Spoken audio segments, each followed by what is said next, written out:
अब जैसे कोई बच्चा पहली बार इस सवाल को देखेगा तो वो कैसे लिखेगा, ए की जनसंख्या और बी की, तो वो बी की जनसंख्या को 100 मान ले, वो 125% ज्यादा है तो ए की जनसंख्या को 225 मान ले। ए की जनसंख्या घट रही है कितनी, 1 माइनस एक्स। मैं कभी ऐसे तरीके पसंद नहीं करता ये एक्स वाले, मुझे अफसोस होता है कि आज बच्चे चाहते हैं कि मैं एक्स लिखूं, कह रहे सर एक्स नहीं तो वो बात है जो हमें पुरानी यादों को ताजा करने में मदद करती है। प्लस भाई आप क्या समझते हैं कि यादें क्या है, मैं आपको बताऊं एक बार, प्रेम में यादें ही सुख है, पता है, प्रेम में यादों का ही सुख है भाई साहब।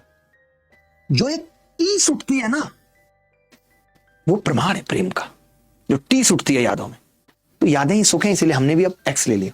अब देखो, अब मैं इसका अंडर रूट सीधे कर सकता हूं, ये वैसे तो 9 बार कट रहा है और ये 4 बार कट रहा है, तो 9 का अंडर रूट 3 आएगा और ब्रैकेट में 1 माइनस एक्स बटे 100,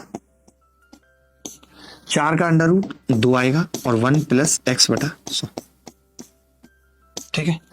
3 में से 2 जाएगा, कितना बचेगा 1, इधर आएगा तो 5x बटे 100 और आप कह देंगे सीधे x 20 आ गया। लेकिन मैं आपको बताना चाहता हूं मुझे ऐसे तरीके कतई पसंद नहीं है, मैंने बहुत रद्दी तरीका लगाया है, आपको बता भी देता हूं कैसे लगाया रद्दी तरीका। मैंने तो कुछ किया ही नहीं, मैंने कहा अगर b की जनसंख्या 100 है तो उसकी a की 225 है, a की घट रही है, हर साल x% घट रही है, यानी 1 माइनस एक्स बटे 100 स्क्वायर कर दिया। b की हर साल बढ़ रही है, 1 प्लस एक्स बटा 100 स्क्वायर कर दिया।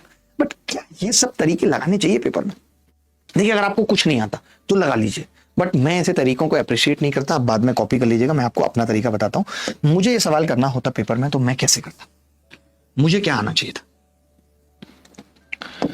आप बोलेंगे जी ये ए है और ये बी, और आपको ये भी पता है कि 125% का मतलब होता है 5/4, 5/4 होता है, यानी मैं ये कह सकता हूं बी की जनसंख्या अगर 4 है तो ये 9 है।